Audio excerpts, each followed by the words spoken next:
प्रियाजो नटन गायन वृंदावन मति महान पंकिलयति, नाचता है एकांत में अपने प्रिया प्रीतम के लिए, गाता है प्रिया प्रीतम के लिए। आनंद की उमगन में गायन होता है। जब प्रीतम सामने होते तब नृत्य होता है, और प्रीतम की रूप माधुरी गुण माधुरी जब हृदय में अपना प्रभाव दिखाए हुए तो उसी का गायन होता है। फिर इतना रोना आता है कि वृंदावन मति महान पंकिलयति, वो अपनी अश्रुधारा से जहां बैठता है वहां गीली भूमि कर देता है। इतना अश्रु, आनंद अश्रु, विरह अश्रु, दो प्रकार के अश्रु होते हैं। एक मिलन की प्रबल आकांक्षा में रुदन, रुदु सुश्रम राजन कृष्ण दर्शन लालसा, और एक आनंद अश्रु, निर्खत नित्य विहार पुलकित तन रोमावली, आनंद नयन सुधार। ये आनंद अश्रु छाए हैं प्रिया प्रीतम, अद्भुत आनंद में रो रहा है। वो कोई दुखी नहीं है, वो कोई चाह नहीं कर रहा, कोई चाह नहीं, अचाह स्थिति का रुदन। इसलिए कह रहे हे भाई मेरी बात मान लो, त्वया कंठम पीतम यदि परम पीयूषमपि किम। तुम जो चाह कर रहे हो कि अगर ये मिल जाए तो मैं बहुत आनंद में हो जाऊं, तो मैं तुम्हें बता दूं, यदि तुम अमृत पान कर लो तो भी तुम विषयी और भयभीत रहोगे। क्या देवता अमृत पान नहीं किए क्या वो विषयी नहीं है क्या वो भयभीत नहीं है क्या? अरे काल चक्र से तो ब्रह्मा भी भयभीत है, औरों की तो बात जाने दो। श्रीपाद कह रहे हैं मेरी बात मान लो, यदि तुमने त्वया कंठम यहां तक अमृत पी लिया हो, परम पीयूषमपि किम, अमृत पान कर लिया हो भरपेट कंठ तक, और कह रहे ततो यद्युर्वश्यास्तनयुगलमाश्लेषि किमतः। एक दूसरी सबसे बड़ी आकांक्षा होती है कि अगर सुंदर भोग करने को मिल जाए तो ऐसी सुंदरी त्रिभुवन में नहीं जैसी उर्वशी जी हैं। क्योंकि एक बार नर नारायण भगवान तपस्या कर रहे थे, अब भी तपपरायण हैं, तो देवराज इंद्र को घबराहट हुई कि इनकी तपस्या तो इतनी प्रबल है कि कोई भी पद ले सकते हैं, तो कहीं मेरा पद न ले ले। तो उसके पास आखिरी बाण होता है अमोघ काम। जैसे विश्वामित्र जी जब तप के द्वारा नई सृष्टि की रचना करने का संकल्प करने लगे तो देवराज इंद्र घबरा गए कि ये तो नया स्वर्ग नई सृष्टि सब रच देंगे। तो भेजा मेनका को, बहुत ही सुंदर, सर्वांग सुंदर,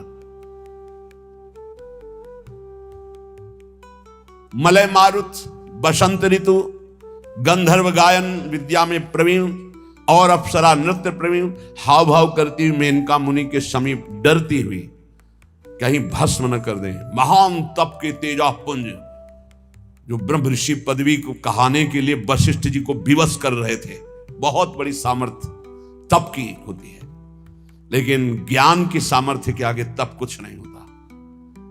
वशिष्ठ जी के ब्रह्म बल के आगे विश्वामित्र जी का कोई भी बल काम नहीं करता था। बड़ा प्रसंग है, हम तो केवल इशारे में बता रहे। ऐसे महान तप के धनी को डरते हुए मुस्कुरा, उनका निर्भय रहो डरो मत समीप आओ। ये सब क्या है? भगवान केवल आपको प्रसन्न करना चाहते हैं। मेरी प्रसन्नता बस भगवान, ये हमारा सारा सेवा का जो परिकर है, बस आपको एक बार मुस्कुराते हुए देखना चाहते हैं, तो तुम निर्भय हो जाओ। और फिर मुस्कुराहट बदल गई सहवास में, और जब गर्भ रहा तब उनको होश आया विश्वामित्र। तो उनका नहीं नहीं मैं कभी नहीं रुक सकता अपने मार्ग में, तू कितना भी उपाय कर ले माया। और फिर अपने तप में लग गए, कुछ नहीं मेरे को रोक नहीं सकता। यही सबसे खास बात साधक की होती है। चूक हो गई तो हो गई, लेकिन रुकना नहीं है, रौंदना है, हर वासना को रौंद कर आगे बढ़ना। निकल गए। उन्हीं के गर्भ से शकुंतला जी का प्रादुर्भाव हुआ, जिनके दुष्यंत के संग से भारत नाम, जिनके नाम से बड़ा वो भरत जी हुए। उनका नाम दुष्यंत पुत्र भरत से ही भारत, ऐसा कहीं आता है। भगवान ऋषभदेव जी के पुत्र भरत से भारत, पहले अजनाभ वर्ष इस देश का नाम। इतना बड़ा महर्षि जो राज परिवार में रहकर सारे सुख भोगने वाला, फिर मेनका ने उसको भ्रष्ट कर दिया। तो इसके पास एक ही उपाय है, देवराज इंद्र के पास भारी उपाय, अप्सराओं को भेज करके मुनियों की या तपस्वियों की बुद्धि को भ्रष्ट कर देना। भेजा नर नारायण के पास अपनी समस्त अप्सराओं को, रंभादि सुंदरी अप्सराएं नृत्य करना सब। भगवान नारायण मुस्कुराए और कहा, स्वागत है काम तुम्हारा, आओ सब बैठो। थर थर कांप रहे थे। नहीं नहीं, हम अपने तप से तुम्हें दुख नहीं देंगे। और अपनी जंघा में ऐसे चित्र बनाया तो दिव्य देवी उर्वशी जी का प्रादुर्भाव हो। देखते ही काम मोहित हो गया। बोले, तुम आए थे यहां हमको मोहित करने के लिए, देखो ये सुंदरी अभी अभी प्रकट हुई हमारी जंघा से, ले जाओ और देवराजेंद्र को कहना तुम्हारे स्वर्ग की बेजोड़ अप्सरा। देवराजेंद्र भी देखते ही मोहित, देवी उर्वशी ऐसी थी, देखते ही मोहित। यहां कह रहे कंठ तक अमृत पी लो। ततो यदुर्वश्याः स्तन युगल मासलेसी किमतः। मेरी बात मान लो और लोक के भोगों की तो बात जानो, तो उर्वशी को भोग लो, उसके वक्षा स्थल का स्पर्श भी कर लो, तो भी तुम्हारी भोग वासना तृप्त होने वाली नहीं। आपको उदाहरण से ज्यादा पुष्टता मिलेगी। महान राज ऋषि कहा गया है इनको, पुरुरवा को। बड़ा धर्मात्मा, संयमी, नियमनिष्ठ। भगवान श्री कृष्णचंद्र जी स्वयं अपने मुख से उद्धव जी को उनका यश सुना रहे हैं और उनकी दुर्दशा बता रहे हैं उर्वशी के कारण। भगवान कह रहे हैं, उद्धव मल्लक्षणम इमं कायम लब्ध्वा मद्धर्म आस्थितः आनंदम परमात्मानो मात्मस्थम समुपैति माम। उद्धव, ये शरीर केवल मेरी आराधना करने के लिए मिला है। मानव शरीर केवल भगवत प्राप्ति के लिए मिला है। इसी से केवल मेरी प्राप्ति हो सकती है और किसी योनि से नहीं। इस मनुष्य शरीर को मैं कृपा करके देता हूं। एक एक शब्द ध्यान से सुनना। उद्धव, ये मनुष्य शरीर केवल मेरी प्राप्ति के लिए है। मेरी प्राप्ति केवल इस मनुष्य शरीर से हो सकती है। इस मनुष्य शरीर को प्राप्त करके जो मेरी भक्ति नहीं करता, मेरे को प्राप्त नहीं करता, उसको बहुत दुख भोगना पड़ता है। सो परत दुख पावई सिर धुनि धुनि पछताए काल ही कर्म ईश्वर। अभी चूंकि माया आपको आकर्षित कर रही तो आपको यह शब्द समझ में नहीं आ रहा कि बाद में पछताना क्या पड़ेगा। बड़े बड़े महापुरुषों ने अंतिम समय की स्थिति का अनुभव करके ज्ञान के द्वारा कहा है, मन पछताई है अवसर भी तब लगे गया शरीर, अब क्या होगा। जो हमने कमाया वो तो सब यही रह गया और जिस ले आया था वो तो काम कर नहीं पाया, अब क्या हो। भारी काल ही कर्म ईश्वर मिथ्या दोष लगा, झूठ बोलता है। हमारे भाग्य में भजन होता तो भजन हो जाता ना। अरे ईश्वर की इच्छा ही नहीं थी, ईश्वर की इच्छा तो थी, तभी तो तेरे को मानो दे दिया। मैं करुणा करके मनुष्य शरीर केवल अपनी प्राप्ति के लिए देता हूं। मैं सबके हृदय में विराजमान हूं, परमानंद स्वरूप हूं। मेरा भजन करे परमानंद में डूब जाएगा। लेकिन गुणमय्या जीव योन्या विमुक्तो ज्ञान निष्ठया गुणेशु माया मात्रेषु दृश्यमानेषु वस्तुतः वर्तमाने पि नपुमान युज्यते वस्तु भीर्गुणै। जीव की जितनी योनियां हैं, जितनी गतियां हैं, वो सब तीन गुणों से होती है, सतोगुण, रजोगुण, तमोगुण। जब तक किसी महापुरुष का संग प्राप्त करके अज्ञान का नाश करके ज्ञान नहीं जागृत होता है, तब तक वो भटकता रहता है नाना प्रकार के भोगों में। सतोगुण, रजोगुण ये सदैव उसको टिकने नहीं देते, भगाते रहते। ये भोग, ये भोग, ये सुख, ये दुख, बस ऐसे चक्र में। ये सब माया मात्र है, भ्रम मात्र है, स्वप्न मात्र है। ये कब अनुभव होता है? जब उसको दिव्य ज्ञान की प्राप्ति हो जाती है। उद्धव, फिर वो ज्ञानी महात्मा सब समाज में विषयों के बीच में रहते हुए भी, व्यवहार करते हुए भी वो कभी बंधता नहीं है। इसका कारण है वो गुणों की सत्ता को ही नहीं मानता, त्रिगुणातीत अवस्था को प्राप्त हो जाता है। इसलिए उद्धव, यदि मनुष्य शरीर मिला और सत्संग मिला तो मेरी बात ध्यान से सुन लो। संगम न कुर्यादसताम शिष्णोदर त्रिपाम क्वचित तस्यानुगस्त मस्यंधे पतत्यंधानुगांधवत। साधक को यह ध्यान रखना चाहिए कि बड़ी कृपा से मनुष्य शरीर मिला और फिर भगवत मार्ग मिला। अब ऐसे लोगों का कभी संग नहीं होना चाहिए जो केवल दो में आसक्त है, रसेंद्री और जनेंद्री। खूब अच्छा खाने को मिले, खूब काम भोग भोगने को मिले, ऐसे विषयी पुरुषों का संग त्याग दे, चाहे वो स्त्री शरीर हो चाहे पुरुष शरीर हो, बिल्कुल दूरी बना के रखे, नहीं तो दुर्गति पक्की है। संगम न कुरिया दसताम शिष्ण उदर त्रिपाम क्वचित। ये 2 इंद्रियां अगर वश में है तो पूरा जितेंद्रीय माना जाता है। 9 इंद्रियां वश में है, अगर एक इंद्री रसेंद्री नहीं है तो वो जितेंद्रीय नहीं माना जाता, क्योंकि रसेंद्री नहीं तो जनेंद्री को रोक ही नहीं सकता। इस बात को ध्यान रखना चाहिए। ऐसे असत पुरुष, कामी पुरुष का संग कभी नहीं करना चाहिए, क्योंकि जीव ही कामी पुरुषों का संग होता है तो उनके परमाणु अंदर आकर के अपने को काम वेदना में विवश कर देते हैं। और जैसे अंधे का सहारा लेकर अंधा चलता है तो दोनों कुआं में गिरते हैं, नष्ट हो जाते हैं, ऐसे ही फिर नरक रूपी कूप में, भव रूपी कूप में उसको गिरना पड़ता है। देखो, मैं तुम्हें उदाहरण में बताता हूं। एला सम्राट इमाम का गाथा मगायत बृहच्छ्रवाहा उर्वशी विरहान मोहन निर्विणा शोक संयमे। जिस समय जैसे आपके पास जितना रुपया है उतने ही आप आभूषण खरीद सकते हैं, ऐसे आपके पास जिस कोटि का पुण्य उस कोटि का भोग आएगा सामने। अब कहते हैं आप सराय नहीं आती ऋषि मुनि को भ्रष्ट करने के लिए, जैसे लोग पूछते हैं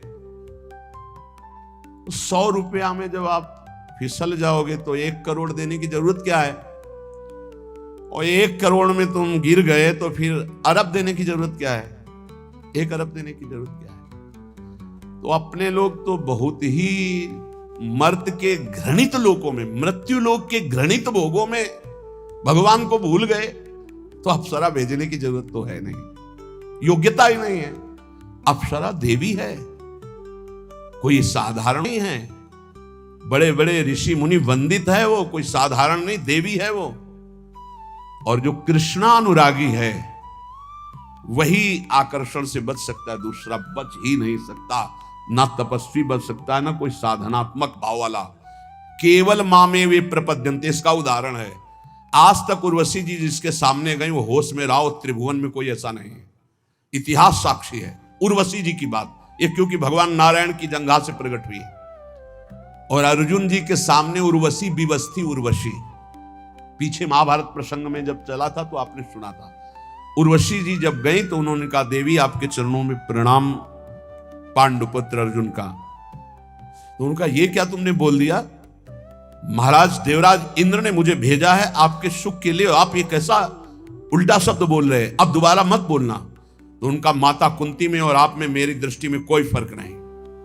मां कुंती से भी श्रेष्ठ मानकर मैं आपको इसलिए प्रणाम करता हूं कि आप हमारे पूर्वजों की जननी है। इतना क्रोधित हुई, बार बार समझाया, अर्जुन मैं देवी हूं, मैं परम पवित्र हूं। जो पुण्यात्मा जन होते हैं इस कोटि के, उनकी सेवा में मैं जाती हूं, मेरा दर्शन दुर्लभ है, सहवास तो जाने दे।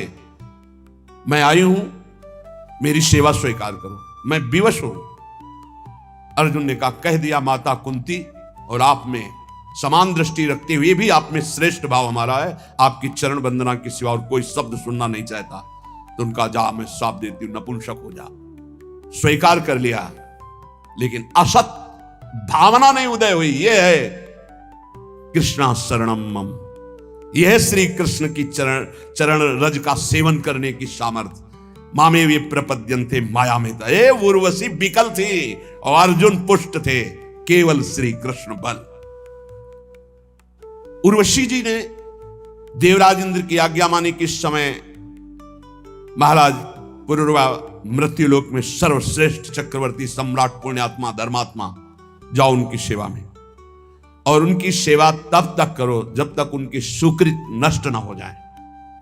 और जिस दिन सुकृत नष्ट होंगे उस दिन हम एक लीला करेंगे, तुम शर्त रख देना। ये 2 भेड़ हैं, बकरी, भेड़ के बच्चे मेमना, इनको कोई चुरा ले जाए तो तुम हट जाना, या कभी सहवास के सिवा उनको निर्वस्त्र देख लेना तो हट जाना। ये 2 शर्त रख दो, और जहां उनके पुण्य क्षीण होंगे तो मैं ऐसी लीला करूंगा और तुम्हें बुला लूंगा। एक दिन अपने बगीचे में पुष्प वाटिका में देवी उर्वशी को देखा, भावरे हो गए। देखते ही उर्वशी जी से प्रार्थना की। उर्वशी जी ने कहा, मैं आई हूं आपकी सेवा में, शर्त है मेरे पास ये 2 भेड़ के बच्चे, इनको कोई चुराए ना। और मैं सहवास के सिवा कभी आपको निर्वस्त्र नहीं देखूंगी, और घृत के सिवा कोई मैं आहार नहीं करती, मैं देवी हूं। उनके अंगों से ऐसे सौरभ के मतवाले हो गए। कुछ समय व्यतीत हुआ, न दिन न रात, उनको पता ही नहीं चला। उर्वशी की बाहों में पुण्य सब छीन।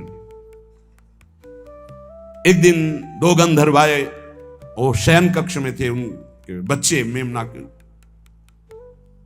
बिजली की तरह चमके।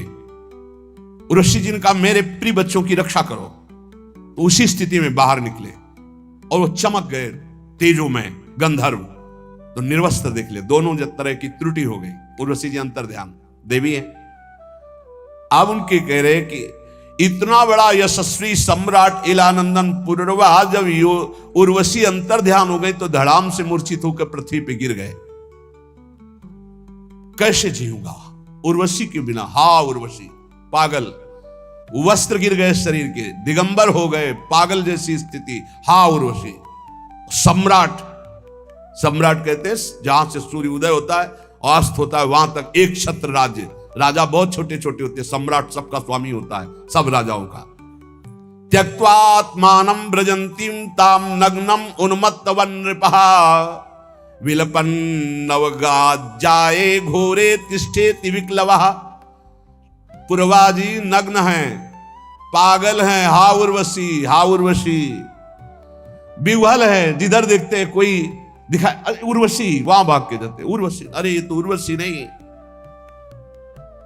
बहुत उनको हृदय में विकलता, बहुत पागलपन। भगवान कृपा करते हैं इसी स्थिति में, तब ज्ञान प्रदान करते हैं। वो बार बार हा देवी उर्वशी एक बार दर्शन दे दे। तू कैसी निष्ठुर है, मेरे मन को मेरे चित्त को फंसा के कहां भाग गई उर्वशी? मैं मृत तुल्य हो रहा हूं। कौन सुनता है? सब पुण्य का खेल है। पुण्य खत्म, कोई पहचानता भी नहीं। बस बिलाप, हाहाकार। भगवान अब कृपा की और ज्ञान दिए उनको, क्योंकि भगवान ही उनके चरित्र का वर्णन करे। जब ज्ञान हुआ तब देखा अपने को, ये हालत मेरी, धिक्कार है मेरे को, मैं अपने को सम्राट कहता हूं। अहो में मोह विस्तारः काम कश्मल चेतसः दिव्याग्रहित कंठस्य नायु खंडाय में स्मृता। हाय हाय, भला मेरी मूर्खता को देखो, मेरी काम वासना को देखो, मैं कितना नीच हो गया कि चक्रवर्ती सम्राट होकर उसकी बाहुओं में पड़कर कितने वर्ष खो दिए, फिर भी तृप्ति नहीं। मेरी विस्मृति की हद हो गई। नाहं वेदाभिर्निर्मुक्तः सूर्यो वाभ्युदितो मुया मृषितो वर्ष पूगानां बताहानि गतान्युत। हाय हाय, ठगा गया, लूट लिया गया। जब ज्ञान भगवान ने दिया तब कह रहे हाय हाय ठगा गया।